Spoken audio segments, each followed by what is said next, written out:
สบายดีทานผู้ชมทุกคนนี่คือบรรยากาศอยู่ที่ Asiatic Riverfront อยู่ที่กรุงเทพมหานครนั่นเองพี่น้องคลิปนี้ก็ถือว่าต่อจากคลิปที่อุ่นใจลงไปก่อนหน้านี้หลังจากเขาไปนั่งกินข้าวอยู่ที่ห้านอาหารบาลาดาอยู่แคมป์แม่น้ำเจ้าพระยาแบบแซ่บๆแล้วก็มาต่ออยู่ที่นี่เลยพี่น้องสำหรับวิดีโอนี้อุ่นใจจะพาไปเบิ่งบรรยากาศอยู่สถานที่แห่งนี้ก็คือ Asiatic Riverfront นั่นเองก็อยู่แคมป์แม่น้ำเจ้าพระยาพี่น้องไปเบิ่งไปชมบรรยากาศนำกันเลยเดี๋ยวจะย่างผ่านไปจุดนี้พี่น้องตามป้ายนี่เลย Asiatic พี่น้องเอ้ยสถานที่แห่งนี้ก็ถือว่าเป็นสถานที่กว้างพอสมควรใหญ่พอสมควรแล้วก็เป็นจุดเช็คอินจุดหนึ่งอยู่ที่กรุงเทพมหานครนักท่องเที่ยวมาไล่เลยพี่น้องเป็นก็จะเปิดตอนสวยตอนแรกเนาะตั้งแต่สวยบ่แน่ใจว่าเริ่มเปิดจากโมงจนพอดประมาณน่าจะเป็นเที่ยงคืนพุ่นละพี่น้อง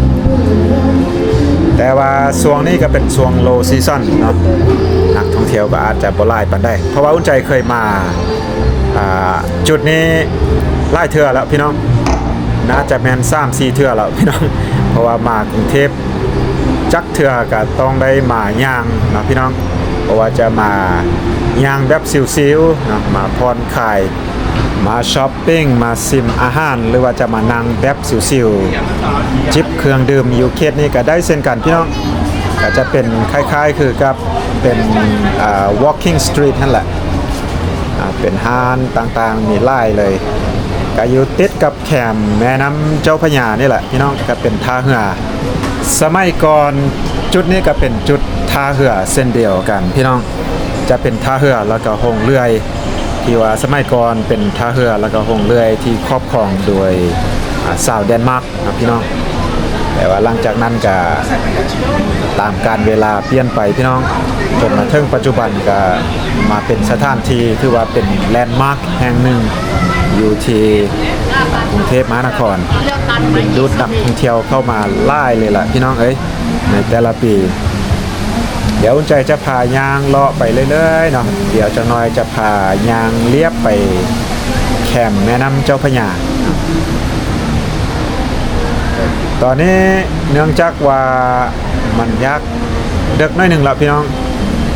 เกือบ10 โมงละตอนนี้เกือบ10 โมงละกับบ่เด็กเนาะกับบ่ถึงว่าเด็กแต่บ่แน่ใจว่าตอนหัวแรงประมาณ 6-7-8 โมงนี่จะมีคนไล่ก่อนนี้บ่ครั้งที่แล้วหรือว่าครั้งก่อนๆอุ่นใจมาเป็นช่วงไฮซีซั่นเนาะโอ้ยพี่น้องเอ้ยนักท่องเที่ยวนี่เต็มโดยเฉพาะเห็นไล่ที่สุดก็คือนักท่องเที่ยวจีนเกาหลีนะพี่น้องแต่ตอนนี้ก็ฮักพอมีแต่กับโบไล่เทียบใส่ห้านอาหารห้านค่ายเครื่องห้านค้าต่างๆอยู่เขตนี้นักท่องเที่ยวนี่โบไล่เนาะพี่น้องหรือว่าเพิ่นมาแต่หัวแรงแล้วกลับหมดแล้วบ่ก็บ่แน่ใจพี่น้องเพราะว่าช่วงตอนหัวแรงเขาก็ไปกินข้าวเขามายักว่าเด็กนึงเดี๋ยวอุ่นใจจะพาย่างไปทางนี้พี่น้องเบิ่งห้านอาหารเขตนี้ก็ยังว่างๆอยู่ ว่างๆอยู่พี่น้องโอ้เลี้ยวไปทางนี้สวยงามเลยเดี๋ยวจะพาย่างไปเนาะเป็นสิ่งซาสวรรค์พี่น้องอยากเห็นวิวดีๆของกรุงเทพมหานครก็สามารถขึ้นสิ่งซาได้โอ้จุดนี้งามเลยเหมาะแก่การเซลฟี่พี่น้องถ่ายรูปงามๆตอนค่ำแบบนี้ก็มีไฟแจ้งสว่างดีแต่ถ่ายก็ได้เช่นกันถ่ายรูปพี่น้องก็ย่างเพลินเลยพี่น้องย่างเพลินแบบสิวๆเลยเพราะว่ามาแต่ละเทืออุ่นใจมาแต่ละเทือนี่คนเต็มคือว่าบรรยากาศตอนนี้เงียบเลยก็ฮักสำหรับเฮานะก็ดีแนวนึงพี่น้องย่างแบบเงียบๆแต่ว่าบ่ดีสำหรับแม่ค้าสาวค่ายบ่ได้ค่ายเครื่องไปได้ตอนนี้จะย่างไปทางหน้าพ้นจะเป็นแม่น้ำเจ้าพระยาพี่น้องจำได้ว่าหลายปีแล้วพี่น้องน่าจะก่อนโควิด อุ่นใจมาเป็นครั้งที่สองเคยมากรุงเทพมหานครแล้วเคยมาขึ้นเหืออยู่เขตนี้บ่แน่ใจเนาะก็จำบ่ได้อยู่นี่เลือว่าอยู่ไอคอนสยามเนาะประมาณนี้แหละเพราะว่าครั้งแรกที่อุ่นใจมากรุงเทพนี่ก็หลายปีแล้วพี่น้องแล้วครั้งที่สองที่สามอุ่นใจมาแล้วก็ไปนั่งเรือตื่มแต่ตอนนั้นครั้งนั้นจำได้ว่าไปขึ้นอยู่ไอคอนสยามพี่น้องนี่เลยแคมแม่น้ำเจ้าพระยาจะเป็นท่าเรือก็จะมีเรือนักท่องเที่ยวชมบรรยากาศขึ้นลองตามแม่น้ำเจ้าพระยาเบิ่งบรรยากาศซ่องฟังแม่น้ำอยู่เขตกรุงเทพพี่น้องสวยงามเลยรอบนี้อุ่นใจบ่ได้ไปเนาะเพราะว่าก็ไปไล่เทื่อแล้วรอบนี้ก็เลยว่าบ่มีโอกาสได้ไปนั่งเรือชมบรรยากาศพี่น้องเบิ่งทางหน้านี่จะเป็นเรือสัญลักษณ์ว่าเคยเป็นท่าเรือมาก่อนสวยงามเนาะเบิ่งไปอีกฝั่งก็สวยงามเช่นกันพี่น้องว้าวงามไล่แต่ว่าเงียบเทียบใส่ครั้งก่อนครั้งที่แล้วที่อุ่นใจมานี่โอ้ยพี่น้องแตกต่างกันไล่เลยเพราะว่าครั้งที่แล้วอุ่นใจมานี่เป็นช่วงไฮซีซั่นเนาะเป็นช่วงฤดูกาลท่องเที่ยวนั่นเองเบิ่งจะเข้าไปเบิ่งอยู่จุดนี้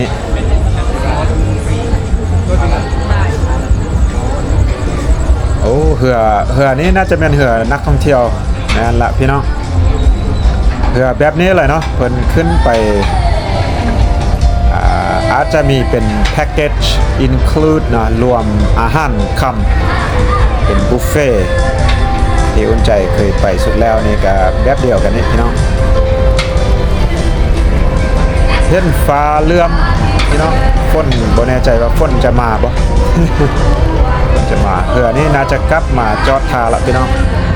พอดีเพิ่นไปชมวิวกลับมานักท่องเที่ยวกำลังจะลงเรือแล้วโอ้ก็ถือว่าไล่เนาะเต็มลำเลยพี่น้องเอ้ยเต็มลำเลยจะมีเรือชมวิวแบบนี้ไล่เลยพี่น้องท่านสามารถมาขึ้นมาลงอยู่ทาจุดนี้แล้วก็อยู่ไล่บอลแต่ว่าเห็นทาขึ้นลงไล่ที่สุดก็คืออยู่เขตไอคอนสยามพี่น้องราคาก็จะแตกต่างกันเดี๋ยวออกจากนี้จากน้อยพุ่นจะพาไปบอลจุดพุ่นพี่น้องอยู่ทางหน้าพุ่นอยู่บอลสิงซาสวรรค์พุ่นละโอ้คักเลยนะบรรยากาศถ่ายรูปงามเลยเนาะ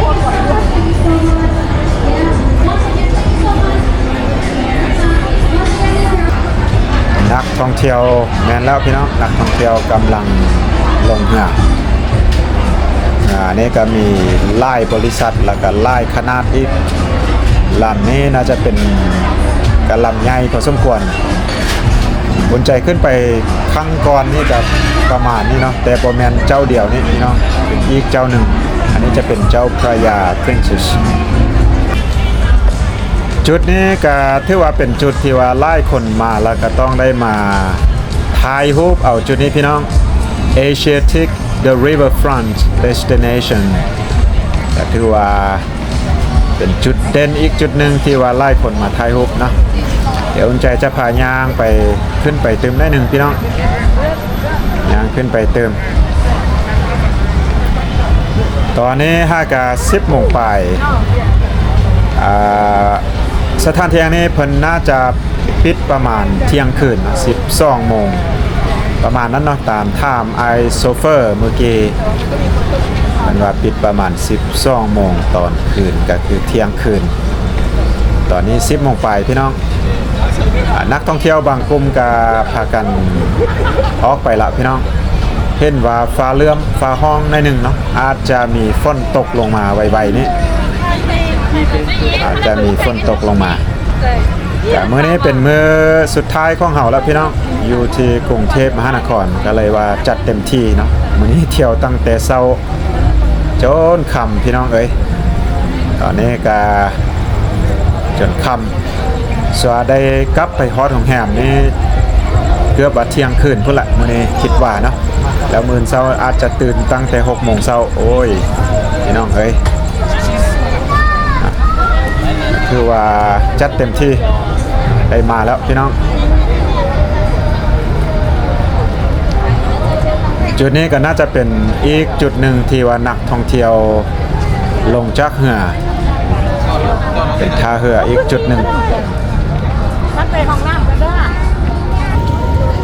เบิ้งไปอีกฝั่งพี่น้องสวยงามเลยเรือก็กำลังขึ้นลองกันยังมีอยู่เนาะว้าวสวยงามหลายเคสนี้เพราะว่าตอนเราไปนั่งกินข้าวอยู่เพราะว่าช่วงเขาไปกินข้าวอยู่ที่ห้านบาลาดาบ่เห็นเหือนะพี่น้องเถอะพี่น้องตอนนี้นักท่องเที่ยวกำลังลงจากเหือนะขึ้นมาไล่เลยสมพอเมื่อกี้นี่เงียบยางเลาะบ่เห็นนักท่องเที่ยวเลยส่วนใหญ่น่าจะไปขี่เหือเบิ่งวิวเบิ่งบรรยากาศอยู่ซ่องฝั่งแม่น้ำเจ้าพระยานี่แหละแต่ว่าเหือก็ยังเห็นไล่อยู่แคมป์น้ำน่าจะยังบกขึ้นมาเมื่อเถื่อตอนนี้น่าจะขึ้นมาไล่แล้วเนาะเมื่อกี้นี้บ่เห็นเดี๋ยวจะน้อยจะผ่ายางไปใกล้ๆกับสิงซาสวรรค์พี่น้องทางหน้านี้จะเป็นห้านอาหารพี่น้องจะเป็นเหือที่ว่าเพิ่นเฮ็ดเป็นห้านอาหารจะมีชื่อว่าซีรีมหันนบมันยังประมาณนี้แหละเนาะพี่น้องก็ถ้าหากว่าออกเสียงบ่ถูกก็ต้องขออภัยเนาะอ่านตามภาษาอังกฤษนั่นแหละเป็นห้านอาหารระดับ5ดาวเลยแหละพี่น้องก็ใหญ่พอสมควรน่าจะรับได้หลายคนเลยห้านอาหารพี่น้องเป็นเหือนะแต่ว่าทางในเป็นห้านอาหารเดี๋ยวจะพาย่างเข้าไปในเติมรอบหนึ่งหลังจากนั้นจะออกไปบนสิงซาสวรรค์พี่น้องย่างผ่านจุดนี้ก็ถือว่าเป็นจุดที่ว่าถ่ายรูปงามเลยแหละพี่น้องผู้ใดมักเซลฟี่ถ่ายรูปเนาะก็สวยงามเลยล่ะแต่ว่าห้านบางห้านนี่ก็ปิดไปแล้วพี่น้องเนื่องจากว่าเงียบแบบนี้เนาะบางห้านก็ปิดไปเรียบร้อยละตอนนี้ก็10 โมงครึ่งแล้วเด้พี่น้อง10 โมงครึ่งละทางในก็จะมีห้านขายเสื้อผ้าเครื่องของทีละนึกแล้วก็มีห้านอาหารมีไล่แนวเลือกอยู่พี่น้องมีไล่แนวให้เลือกอยู่เนาะ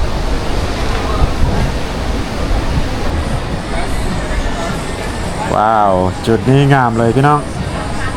เดี๋ยวจะย่างเข้าไปใกล้ๆรอบนี้อุ่นใจจะบ่ได้ขึ้นไปเนาะพี่น้องเพราะว่าอุ่นใจเคยขึ้นไปเทื่อนึงละก็ไล่ปีเติบแล้วพี่น้อง อยู่เทิงพุ่นเบิงลงมาสวยงามเลยเพราะว่าสูงพี่น้องบ่แน่ใจว่าความสูงนี้จักแมตรเนาะนี่แต่ว่าเท่าที่อุ่นใจจำได้เฮาขึ้นปุ๊บเราซ้อมันจะมุ่นมาได้รอบนึงนี้คือว่าใช้เวลาประมาณ15 นาทีหรือ20 นาทีนี่แหละก็บ่แน่ใจเนาะพี่น้องเนาะหากทานได้มีข้อมูลเพิ่มเติมจะรบกวนได้เนาะพี่น้องเนาะ รบกวนได้สนใจกับบ่แน่ใจเพราะว่าเคยนั่งกระโดดเติบเราเคยขึ้นไปราคาตอนนี้ประมาณ300 บาทต่อคนไปข้างหนึ่งว้าวพี่น้องง่ายเลยพี่น้องเอ้ยก็จะมุ่นแบบซาๆเนาะมุ่นแบบซาๆขึ้นไปแล้วก็จะมีเอาคนขึ้นคนลงเป็นบางข้างข่าวเนาะว้าว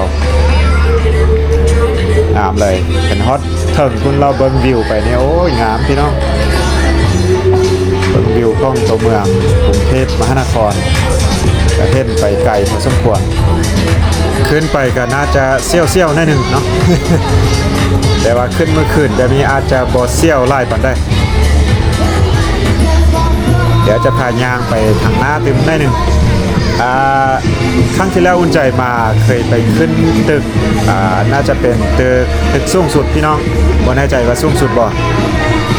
ตึก King Power มหานครตึกมหานครแต่ว่าขึ้นเป็นตอนเว้นเนาะตอนสวยถ้าไปตอนคืนนี่ก็จะงามอีกแบบหนึ่งพี่น้องแต่ตอนนั้นขึ้นไปตอนเว้นขึ้นไปสูงๆเนาะไปสกายวอล์กเซี่ยวๆพี่น้องอันนี้น่าจะเป็นบ้านพี่ซิ่งนี่ยังบ่ทันบ่เคยเข้าไปเทื่อเพราะว่าเป็นคนควันอ่อนหน่อยหนึ่งพี่น้องเข้าไปย่านรอดก็น่าจะเซี่ยวไซพอสมควรเข้าไปพี่น้องเบิ่งแต่แมงมุมยักษ์นะ แมงมุมยักษ์แล้วก็เบิ่งคุณพี่น้องจะมีเป็นคนเนาะไต่เชือกขึ้นลงอยู่นี่น่าจะเซี่ยวพอสมควรอยู่ทางในก็ยักเข้าอยู่แต่ว่าบ่กล้าเข้าไปพี่น้องจุดนี้ถือว่าตกแต่งไฟแสงสีได้เลยพี่น้องสวยงามอยู่มุมได้ก็เห็นเนาะสิงสาสวรรค์เพราะว่าสูงหลายพี่น้องสูงพอสมควรก็ถือว่าเป็นจุดเด่นอีกจุดหนึ่งเวลาเราเป็นขี่เหือลองขึ้นแม่น้ำเจ้าพระยาก็จะเห็นงามเลยแหละพี่น้องสวยงามเลยเดี๋ยวออกจากนี้เราน่าจะกลับแล้วพี่น้องตอนนี้ได้ยินเสียงฟ้าห้องเข้ามาไกลเรื่อยๆยันฝนสิตกมาเพราะว่าเรามีเด็กๆหลายคนเลยโอเคพี่น้องกาสิประมาณนี้จังได้กาเส้นเก่าเส้นเดิมพี่น้องขอบใจทุกท่านทุกๆ FC ที่เข้ามาติดตามนะครับส่งซองอุ่นใจมาโดยตลอดพี่น้องหากท่านได้เข้ามาแล้วอย่างบ่ทันได้กดติดตามซองอุ่นใจกาสามารถเข้าไปกดติดตามเพื่อเป็นกำลังใจให้อุ่นใจได้คลิปต่อไปพี่น้องเจอกันคลิปต่อไปเนาะมื้ออื่นเราจะเดินทางกับหลวงพระบางเจอกันคลิปต่อไปพี่น้องเจอกันมื้ออื่นสำหรับคลิปนี้สบายดี